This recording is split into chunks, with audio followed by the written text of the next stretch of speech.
Doctor ortho Ayurvedic oil and capsule, अब दर्द भी घुटने टेकेगा। बीएमसी चुनाव की जंग में महायुति में सीटों का फॉर्मूला तय। आज महायुति करेगा सीट शेयरिंग के फॉर्मूले का ऐलान। बीजेपी शिंदे और अजित पवार के बीच बनी सहमति। यूपी में ब्राह्मण विधायकों की बैठक पड़ सकती। बीजेपी प्रदेश अध्यक्ष पंकज चौधरी ने दी चेतावनी। बैठक बीजेपी की संवैधानिक परंपराओं के खिलाफ। इस तरह की बैठक हुई तो कड़ी कार्रवाई होगी। आज से महंगी होगी रेल यात्रा। रेल मंत्रालय ने ट्रेन टिकट किराए में बढ़ोतरी की अधिसूचना जारी। 215 किमी तक साधारण यात्रा पर राहत। मेल एक्सप्रेस और एसी क्लास में 2 पैसे प्रति किमी बढ़ोतरी। नाइजीरिया में आईएसआईएस ठिकानों पर एयर स्ट्राइक। अमेरिका ने की आईएसआईएस ठिकानों पर एयर स्ट्राइक। नाइजीरिया सरकार ने जारी किया बयान। आतंकवादी नेटवर्क को कमजोर करने के लिए एयर स्ट्राइक।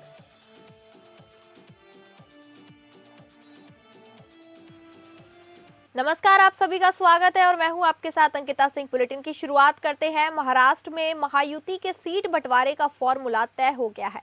आज इसका ऐलान हो सकता है। उप मुख्यमंत्री एकनाथ शिंदे और बीजेपी प्रदेश अध्यक्ष रविंद्र चौहान के बीच ठाणे स्थित शिंदे के निवास पर हुई मैराथन बैठक में शिवसेना बीजेपी गठबंधन को अंतिम रूप देने पर विस्तृत चर्चा हुई। अब नजरें जनवरी में होने वाले महानगरपालिका खासकर बीएमसी चुनाव पर टिक गई हैं।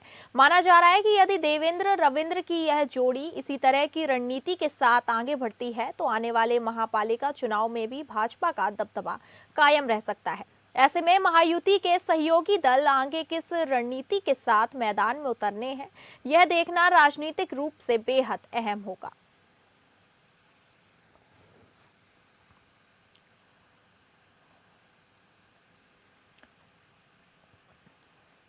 उत्तर प्रदेश के आगामी विधानसभा चुनाव में भले ही अभी साल भर से ज्यादा का समय बाकी है, लेकिन राजनीतिक दलों ने अपनी तैयारियां शुरू कर दी हैं। पार्टियों के साथ ही नेताओं ने भी अपनी ताकत दिखाना शुरू कर दिया है। इसी बीच प्रदेश की सत्ताधारी पार्टी बीजेपी के ब्राह्मण विधायकों ने बैठक कर एकजुटता दिखाकर राजनीति को गरमा दिया है। इस बैठक के बाद तमाम तरह की चर्चाएं चलने लगी हैं। इन चर्चाओं को लेकर बीजेपी के नवनियुक्त प्रदेश अध्यक्ष पंकज चौधरी सख्त हो गए हैं। पंकज चौधरी ने बीजेपी नेताओं को आगाह किया कि वे किसी तरह की नकारात्मक राजनीति का शिकार ना बने। बीजेपी के ब्राह्मण नेताओं की बैठक को लेकर चल रही खबरों का प्रदेश अध्यक्ष पंकज चौधरी ने संज्ञान लिया है। पंकज चौधरी ने कहा कि इस तरह का कोई भी कृत्य बीजेपी के संविधान और आदर्शों के अनुरूप नहीं माना जाना चाहिए। बीजेपी सिद्धांतों और आदर्शों पर आधारित राजनीतिक दल है। बीजेपी और उसके कार्यकर्ता परिवार या वर्ग विशेष को लेकर राजनीति करने में विश्वास नहीं करते हैं। यूपी बीजेपी प्रदेश अध्यक्ष ने कहा कि मीडिया में प्रसारित एक कथित समाचार के अनुसार पिछले दिनों विधानसभा सत्र के दौरान कुछ जनप्रतिनिधियों द्वारा विशेष भोज का आयोजन किया गया था, जिसमें अपने समाज को लेकर चर्चा की गई थी।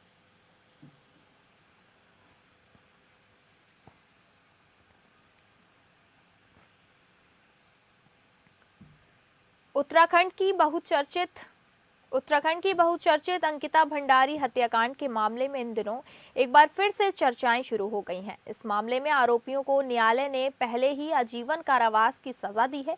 बीजेपी के पूर्व विधायक सुरेश राठौर की तथाकथित पत्नी उर्मिला राठौर ने अंकिता भंडारी हत्याकांड में वीआईपी के नाम पर हुए कथित खुलासे पर वो पूर्व सीएम त्रिवेंद्र सिंह रावत और पूर्व सीएम हरीश रावत ने बयान दिए हैं। त्रिवेंद्र रावत ने कहा कि कोई हो बचना नहीं चाहिए। उन्होंने कहा ये मामला बेहद गंभीर है। वहीं पूर्व सीएम हरीश रावत ने कहा कि मामले त्रिवेंद्र रावत ने बयान दिया है, ऐसे में उस वीआईपी पर कार्रवाई जरूरी है।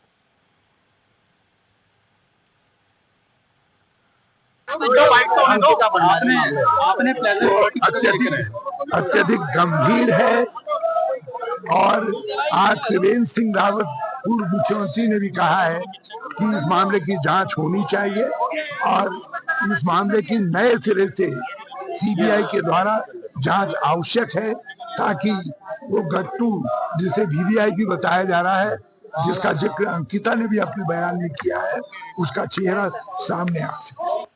पूर्व बीजेपी विधायक सुरेश राठौर की कथित पत्नी उर्मिला सनावर द्वारा अंकिता मर्डर मामले में कथित ऑडियो जारी किए जाने के बाद कांग्रेस द्वारा मामले को तूल देने के बाद पूर्व बीजेपी विधायक सुरेश राठौर एक बार फिर अपना पक्ष रखने मीडिया के सामने आए। उन्होंने कथित ऑडियो की फॉरेंसिक जांच की मांग करते हुए कहा कि अगर वे दोषी सिद्ध होते हैं तो वे जेल जाने को तैयार हैं। सुरेश राठौर ने कांग्रेस पर हमला करते हुए कहा कि कांग्रेस के नेता किस कारण उर्मिला को उनकी पत्नी बता रहे हैं। उन्होंने कहा कि उर्मिला लगातार कांग्रेस के संपर्क में है। उर्मिला कांग्रेस के टिकट पर चुनाव लड़ना चाहती हैं, इसलिए उर्मिला कांग्रेस के नेताओं के साथ मिलकर उनके साथ साथ भाजपा और भाजपा के नेताओं की छवि खराब करना चाहती हैं। उन्होंने कहा वे सरकार से मांग करते हैं कि उनके द्वारा जो भी मुकदमे दर्ज किए गए हैं उन पर कार्यवाही करते हुए उर्मिला को जेल भेजना चाहिए और जो ऑडियो उर्मिला के द्वारा जारी की गई है उसकी फॉरेंसिक जांच की जानी चाहिए। अगर वह दोषी होते हैं तो भी जेल जाने को तैयार हैं।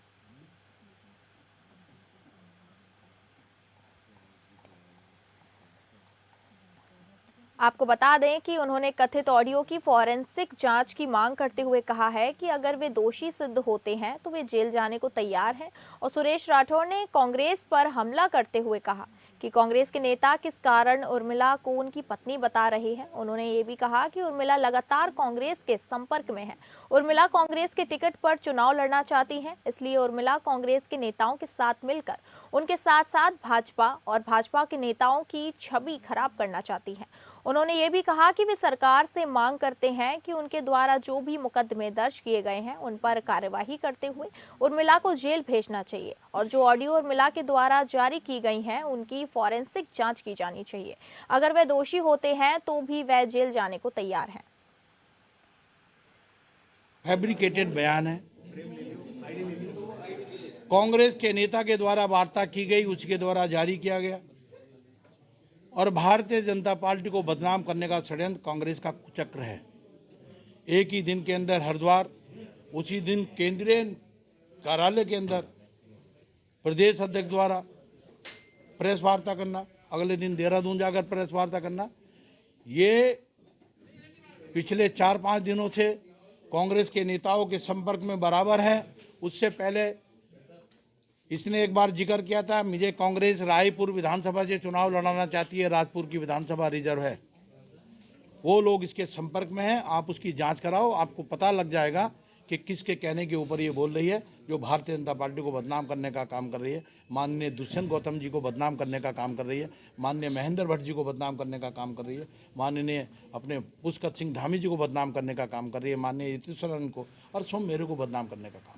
उत्तराखंड के पूर्व मुख्यमंत्री हरीश रावत ने देहरादून में बीजेपी पर अपनी छवि धूमिल करने का आरोप लगाते हुए बीजेपी प्रदेश मुख्यालय तक मार्च किया।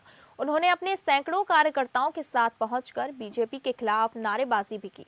वह एक एआई वीडियो विवाद के संबंध में बीजेपी पर आरोप लगा रहे हैं, जिसमें उनकी छवि को धूमिल करने का प्रयास किया गया है। हरीश रावत ने भाजपा पर मुस्लिम तुष्टीकरण के आरोप लगाते हुए कहा कि पार्टी झूठ और फरेब के सहारे राजनीति करना चाहती है।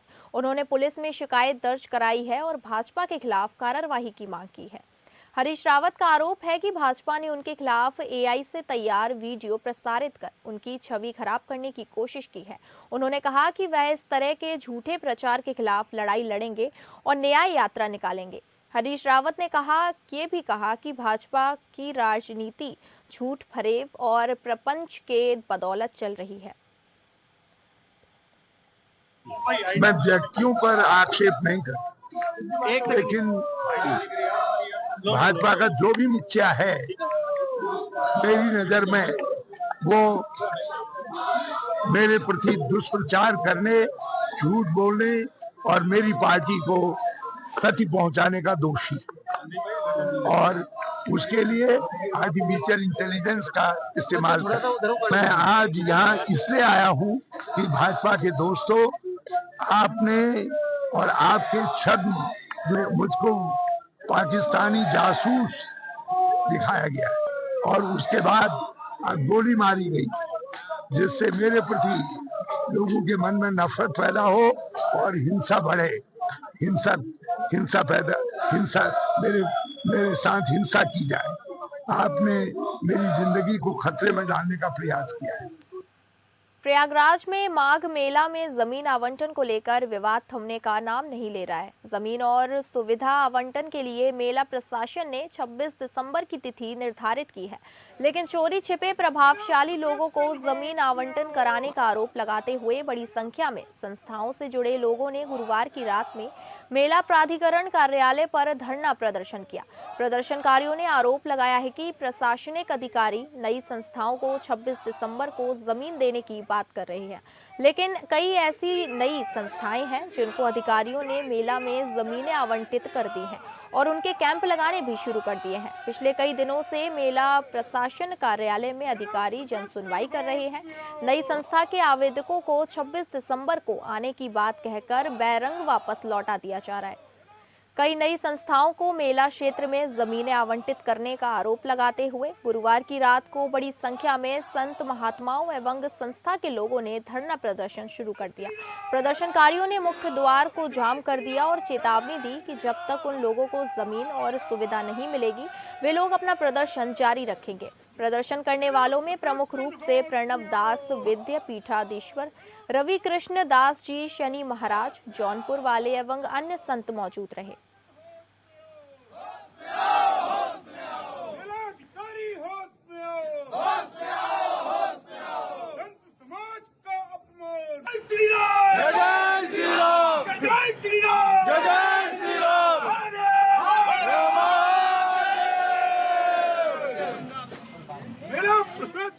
मुझे पता नहीं है, ये तो दयानंद जी, तो भाई तुम क्यों बैठे हो?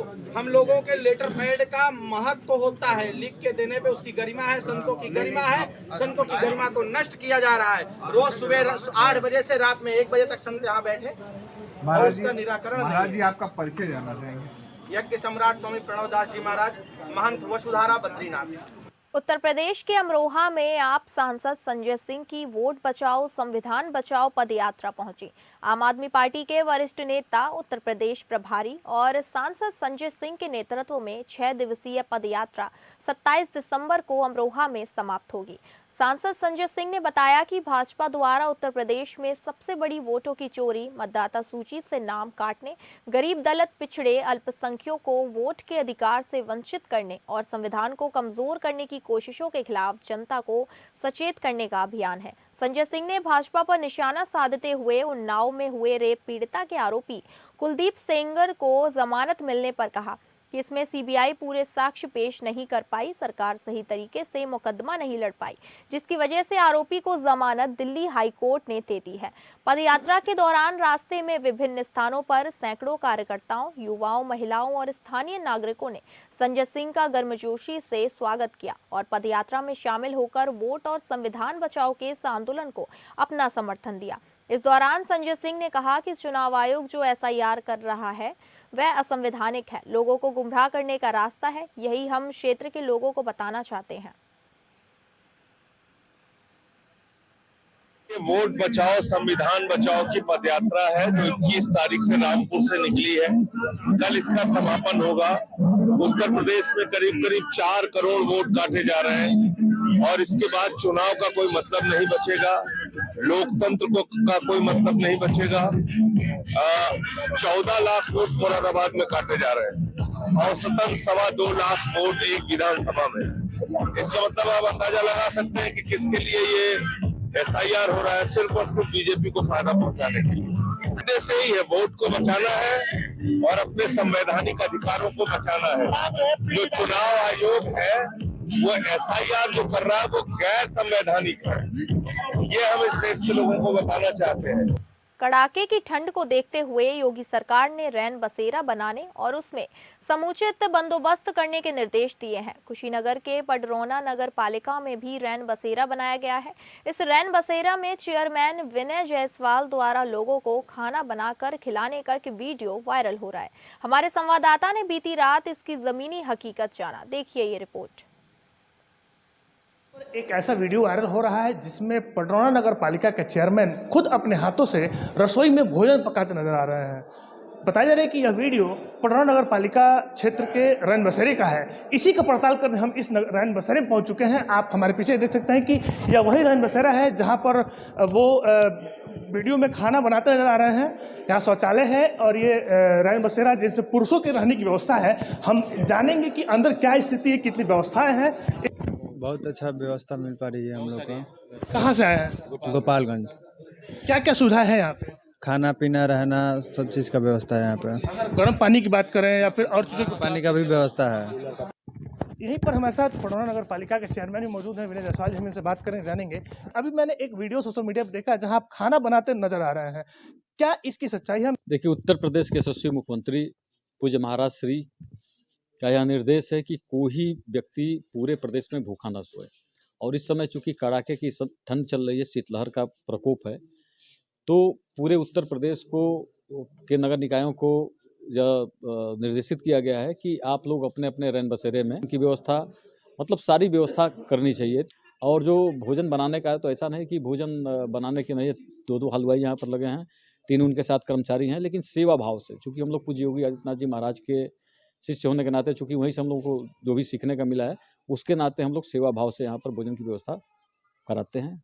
देखिए, ये रैन बसेरा 100 लोगों की क्षमता यहाँ पर है, तो और अगर आवश्यकता पड़ेगी तो हम लोग अस्थायी रूप से भी, जैसे बहुत लोग हैं जो स्टेशन से नहीं, लेकिन अब तो सारे लोग आ जा रहे हैं, नहीं तो इसके पहले अस्थायी रूप से रेलवे स्टेशन पर और सुभाष चौक पर भी रहने। तो ये नगर पालिका के चेयरमैन विनय जायसवाल जी हैं, जिन्होंने बताया कि किस प्रकार से योगी सरकार की जो मंशा है उसको ये फलीभूत करते हुए नजर आ रहे हैं। राजकुमार गिरी, एपीएन न्यूज, कुशीनगर।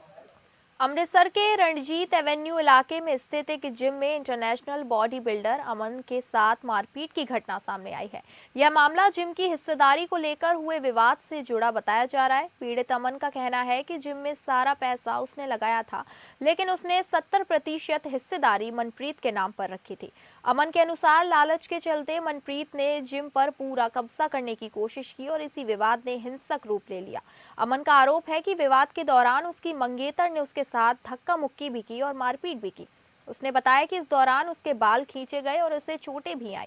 ये पूरी घटना जिम में लगे सीसीटीवी कैमरे में रिकॉर्ड हो गई। अमन का कहना है कि सीसीटीवी फुटेज में साफ तौर पर मारपीट की घटना देखी जा सकती है। बता दें, अमन इंटरनेशनल स्तर का बॉडी बिल्डर है और वह कई अंतर्राष्ट्रीय बॉडी बिल्डिंग अवार्ड अपने नाम कर चुका है। उसने आरोप लगाया है कि उसके केशों की बेअदबी भी गई है, जिसको लेकर उसने अकाल तख्त में भी शिकायत दर्ज कराई है। अमन का ये भी कहना है कि उसने पुलिस में शिकायत दी, लेकिन उसकी शिकायत पर अभी तक कोई ठोस कार्रवाई नहीं की गई।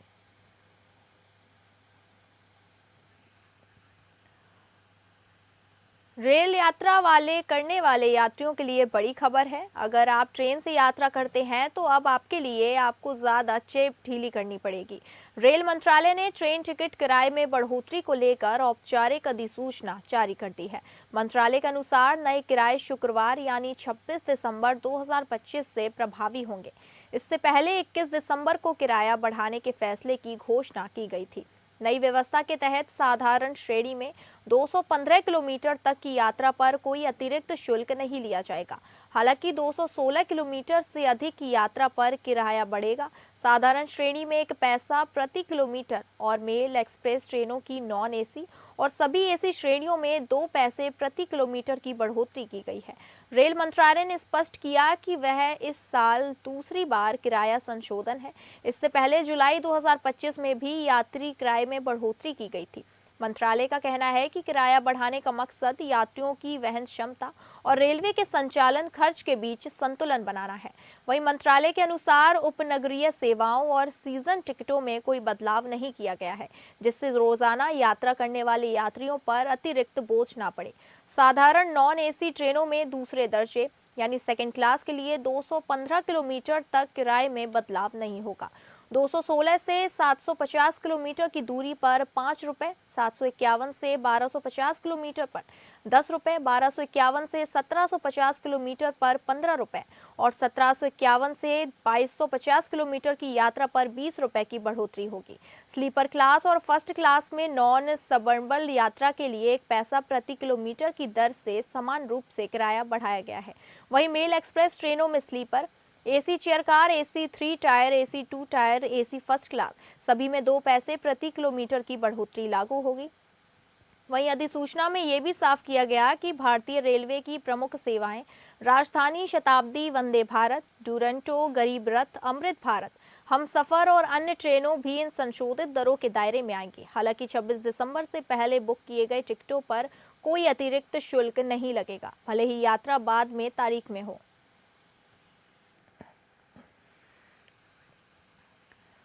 अमेरिका ने नाइजीरिया के उत्तर पश्चिमी क्षेत्रों में आईएसआईएस के आतंकवादी ठिकानों पर बड़े पैमाने पर हवाई हमला किया है। इस हमले को लेकर नाइजीरिया सरकार ने अपना आधिकारिक बयान जारी किया है।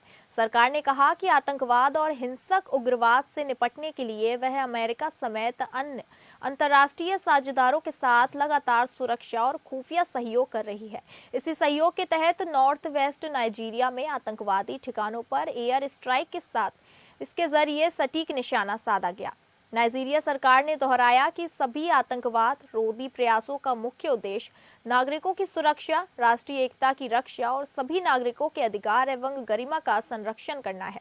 चाहे किसी भी आस्था या जातीयता कुछ भी हो, किसी भी समुदाय के खिलाफ आतंकवादी हिंसा नाइजीरिया के मूल्यों और अंतर्राष्ट्रीय शांति के लिए अपमानजनक है।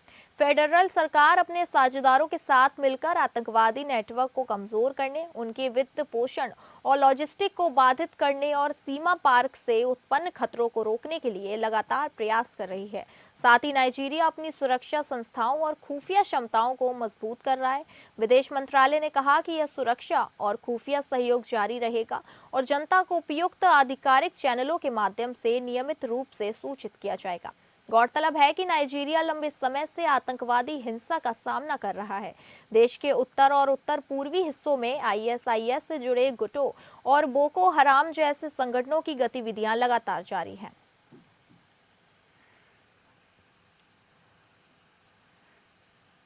तो फिलहाल इस बुलेटिन में इतना ही। नमस्कार।